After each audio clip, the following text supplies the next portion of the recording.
Vous écoutez Radio Lomé, il est 12h30.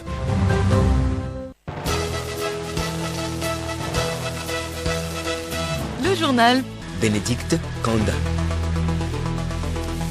Bienvenue dans le 12h30, madame, monsieur, bonjour. Les titres. Jour 7 des luttes traditionnelles et balades dans la Kosa. La finale a lieu ce vendredi à Kouméa, Djamdé, Landa et Lama en présence du chef de l'État Fort et Sazmina Nyasingbe.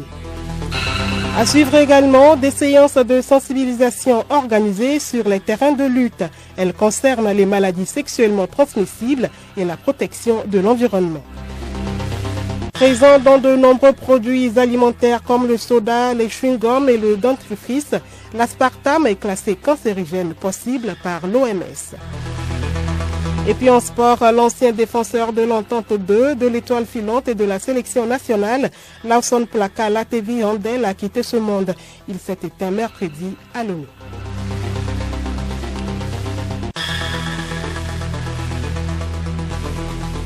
radiolomé.tg. Merci de nous suivre sur Radio Lomé. Vendredi sans repos, avant dernier jour des luttes traditionnelles en pays kabyais. Le chef de l'État Fort et Sazmina Nyasingbe a pris part aux empoignades sur les terrains de Djamdé, Lama, Landa et Kouméa. L'image sonore de son arrivée à Lama avec David Tchakbera.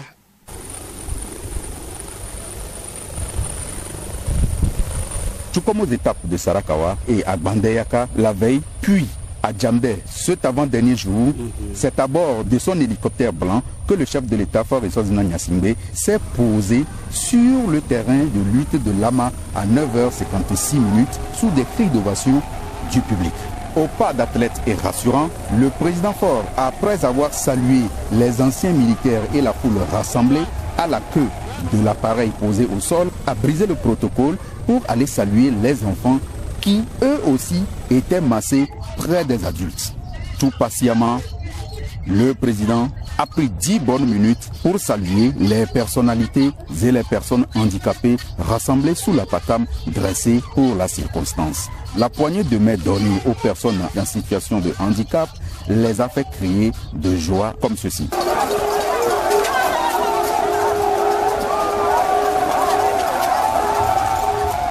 Une fois assis, on peut observer le président Fort Nyasingbe, les deux mains croisées sur sa table, suivre attentivement les lutteurs s'empoigner. De temps à autre, au petit signe, donner des consignes à son aide de camp. Une fois accroupi près de lui, Fort Nyasingbe revient de son regard dans les arènes pour suivre au détail près tout ce qui se passe.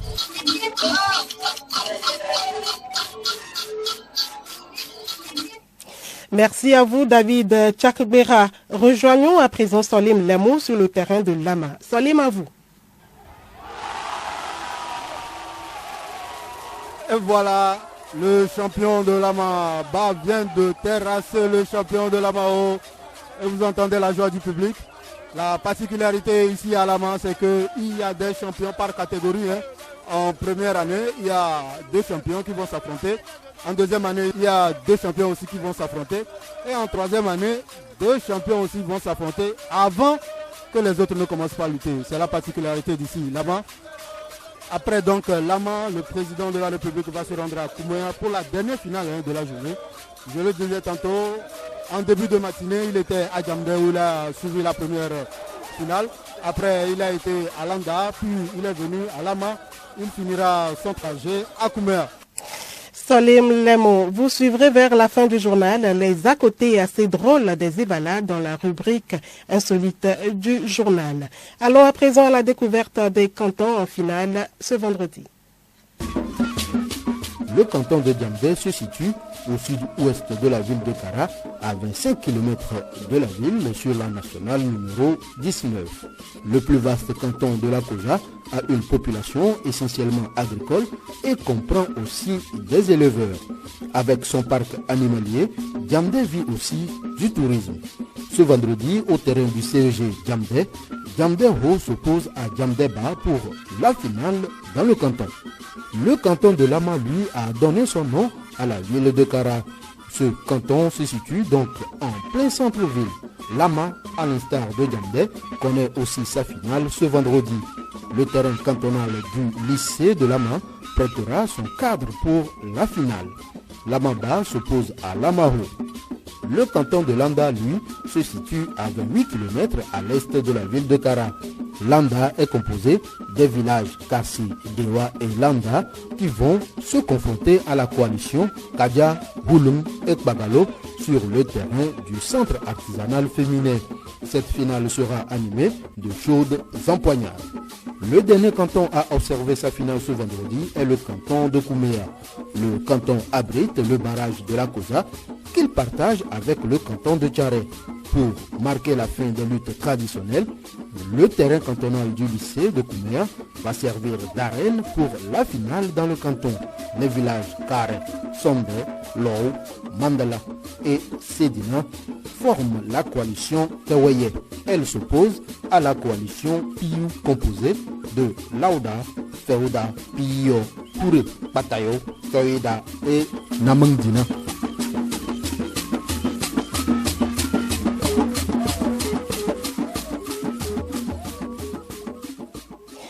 Restons avec vous, Solim. Mis à part les empoignades, il y a des acteurs qui veillent à la propreté des lieux. Vous êtes tombé sur un groupe de jeunes hier à Pia. Ce groupe procédait à l'entretien du terrain après la finale. Ils sont en gilet jaune, gants de protection à la main et chapeau à la tête.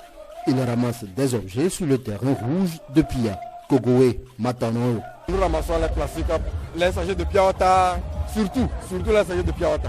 Et les autres plastiques noirs, couleur à couleur, tout ça. Pour que le terrain soit comme il était avant la lutte. Pour éviter les problèmes liés au réchauffement climatique. Donc nous ramassons les déchets pour voir si on peut les recycler par après. Cette initiative ne se limite pas seulement au canton de Pia. Nous retrouvons Kogoé, Matanoyo. On l'a fait hier au niveau du terrain de demi-finale. Aujourd'hui on le fait sur le terrain de la finale. Donc, il y a aussi une autre équipe qui a fait ça à Yadé. Donc ils vont le faire aussi sur le terrain de la finale également. Il y a le projet ANVT également. Ce projet avec nous, ce n'est pas seulement à Pia. Il travaille dans d'autres cantons également. À Lama, à Kouméa, à Sarakawa. Il y aura aussi des gens qui vont ramasser comme ça, comme nous. La sensibilisation quotidienne permet de changer les habitudes. Kogoé Matanoyo lance un appel à tous. Ceux qui sont devant nous devraient penser à sensibiliser les gens d'abord. Ça serait bien parce que comme ça, il y aurait eu des poubelles. Les gens mettraient ce qu'ils utilisent à la fin et ils mettent dedans. Protégeons notre environnement pour garder une bonne santé. La sensibilisation sur la lutte contre les maladies et infections sexuellement transmissibles se déroule aussi à côté des arènes. Salim, vous avez rencontré le jeune Blaise en pleine sensibilisation. Blaise est un jeune homme svelte, la vingtaine, taille moyenne, habillé en t-shirt noir avec l'inscription « Condomise » au devant de son habit. Qui est-il? Je suis un volontaire Condomise. Condomise, c'est une équipe de CNLSS, Conseil de lutte contre les IST. Bon, on est là pour la distribution des préservatifs masculins et féminins, y compris les lubrifiants associés en même temps. On n'est pas là seulement pour la distribution des préservatifs, mais aussi pour sensibiliser la population sur les maladies des IST, le sida. On sensibilise aussi sur le port correct des préservatifs. Blaise donne les raisons du choix de cette période des EVALA pour la distribution. On a choisi ce moment parce que on a remarqué qu'au temps des EVALA, il y a les gens qui quittent de loin pour venir. Donc il y a ça. Parce que par exemple, si on suppose la population de la Kara, bon, on est là depuis, on se connaît déjà. Mais on prend par exemple les gens qui viennent de l'extérieur, non seulement Lomé ou bien Séquencé, il y a les gens qui quittent Bénin et autres pour venir. Il revient sur les bonnes pratiques pour un usage correct du préservatif masculin. Avant d'utiliser le préservatif, la première des choses, il faut bien laver les mains. On ne peut pas laver les mains à l'eau seulement, non. On utilise le gel ou bien le savon. Donc après ça, tu prends le préservatif masculin, tu prends la bonne face. Donc la bonne face, c'est-à-dire que tu prends le préservatif, il y a les parties dentelées. Donc c'est là, tu prends, tu déchires avec le doigt et non avec la lame ou bien les objets tranchants, non. Ou bien l'aiguille, non. Donc tu utilises ton doigt pour bien déchirer ça. Donc après avoir déchiré, tu fais sortir le préservatif. Il y a la partie en forme de chapeau pour nos ancêtres là. Bon, et l'autre en forme de biberon. Donc on prend la partie en forme de chapeau. Donc c'est là. Avant de placer, tu pinces le bout du préservatif avant de dérouler. Ça empêche l'air de rentrer. La fête, oui, mais garder sa bonne santé partout et en tout temps est encore meilleur. Grâce à la sensibilisation d'ailleurs, l'ONU-SIDA note des progrès dans la lutte contre le VIH sur le continent africain. Dans son rapport annuel sur l'état de la pandémie publié hier, depuis 2010, le nombre de nouvelles contaminations a diminué de près de 60% en Afrique australe et de près de la moitié en Afrique de l'Ouest. De bons résultats certes, mais encore insuffisants pour vaincre l'épidémie d'ici 2030, estime l'ONU-SIDA.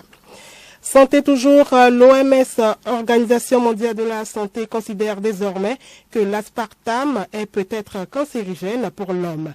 Il s'agit d'un édulcorant artificiel utilisé dans les boissons à faible teneur en calories comme les soda light. Il est aussi incorporé aux plats préparés, au chewing-gum, à la gélatine, aux crèmes glacées et aux céréales pour petit déjeuner, ainsi qu'aux médicaments tels que les pastilles contre la toux et à d'autres produits comme le dentifrice. Juliette Camdet. Le Centre international de recherche sur le cancer de l'OMS a pour la première fois évalué le niveau de danger de l'aspartame et l'a classé dans le groupe 2B.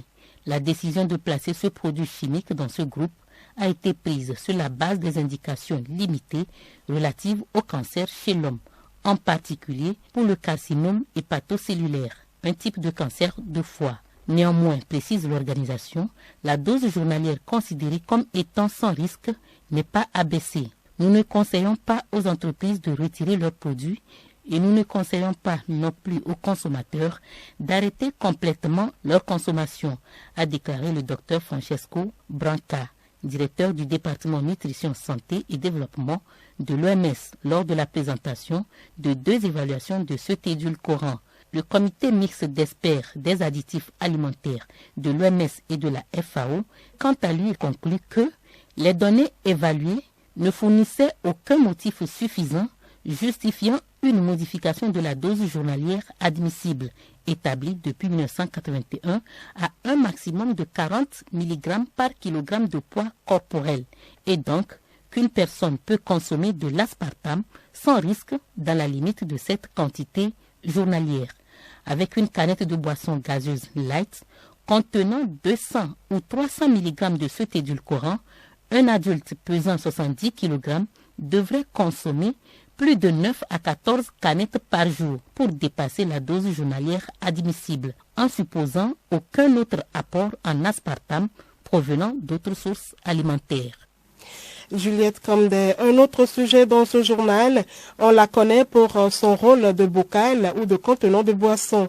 La calebasse, petite ou grande, une fois renversée, devient un instrument de musique, tout comme le tam-tam. Et c'est elle, Abla Agadi, préfère dans les instruments de musique. Elle a fait de cet outil sa spécialité. Léontine Atogima nous la révèle dans ce reportage.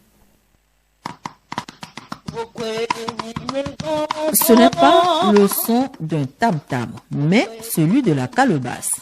Abra Agadi, moins de la trentaine, taille moyenne, souvent en pantalon avec des dreadlocks à la tête, comme une Jamaïcaine, est une passionnée de la musique.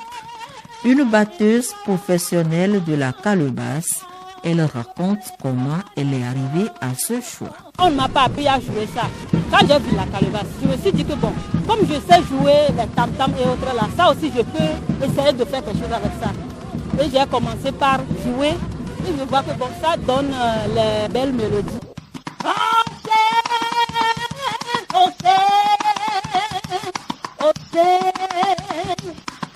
L'exercice n'est pas facile, mais Abra y est arrivée grâce à sa détermination et surtout parce qu'elle a commencé depuis son enfance. Ce n'est pas facile, mais si toi-même tu es sûr de ce que tu es en train de faire, tu peux y arriver rapidement. C'est depuis mon enfance. Et mon papa était pasteur. Donc c'est grâce à mon papa que je sais de faire tous ces genres de choses. Et c'est à l'église que j'ai appris beaucoup. Donc à travers ça, j'ai rencontré un monsieur qui s'appelle Estache.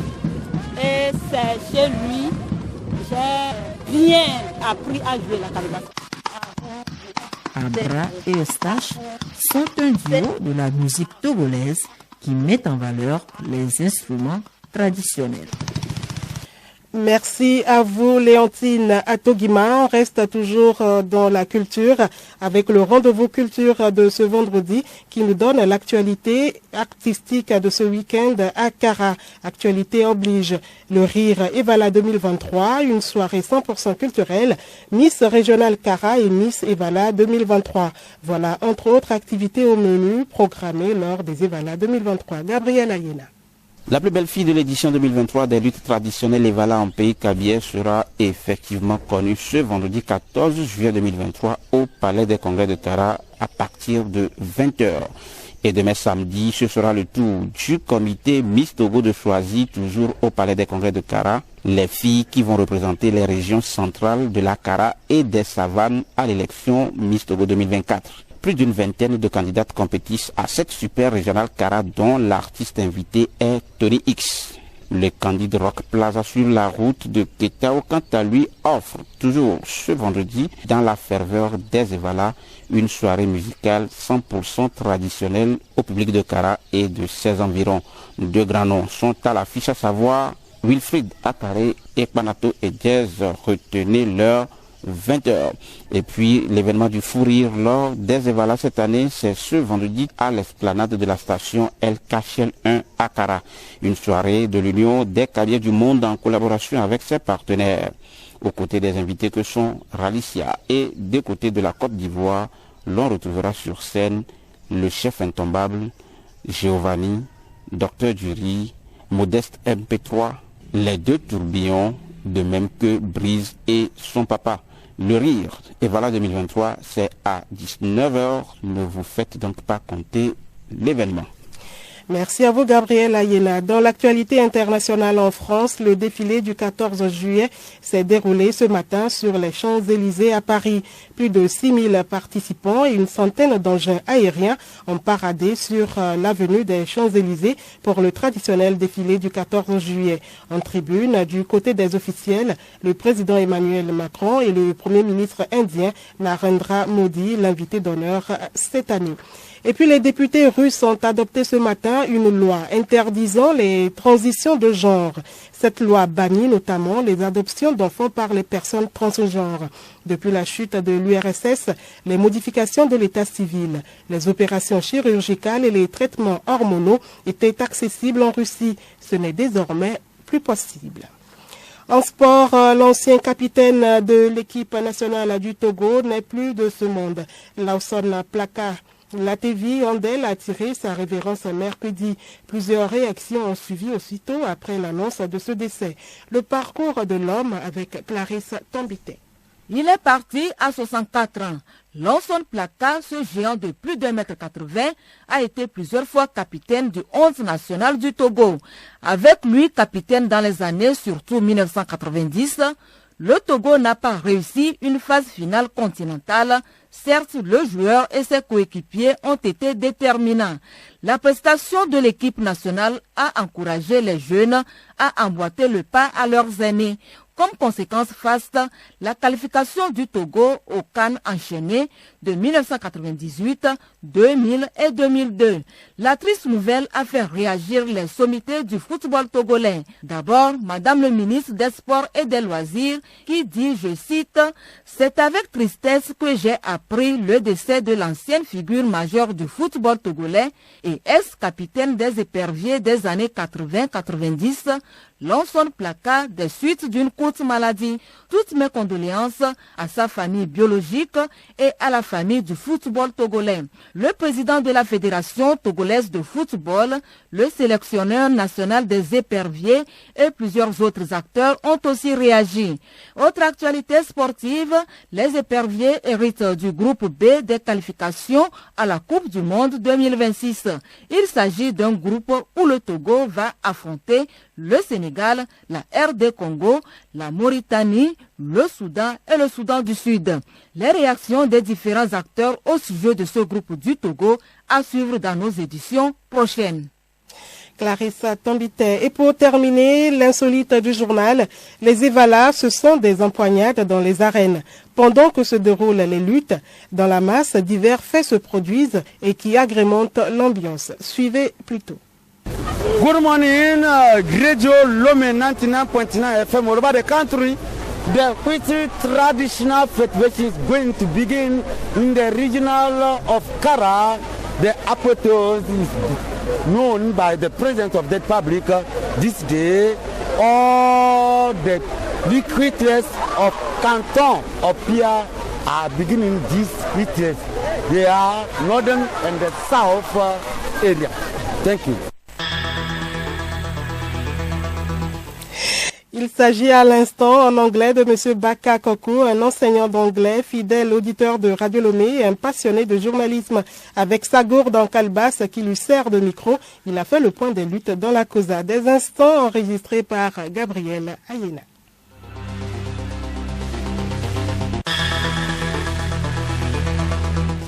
Madame, Monsieur, voilà, c'est la fin de ce journal. Merci de l'avoir suivi. Bon après-midi sur les antennes.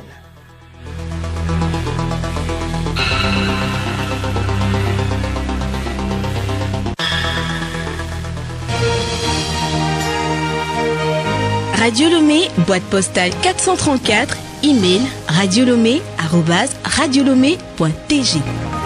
radiolomé.tg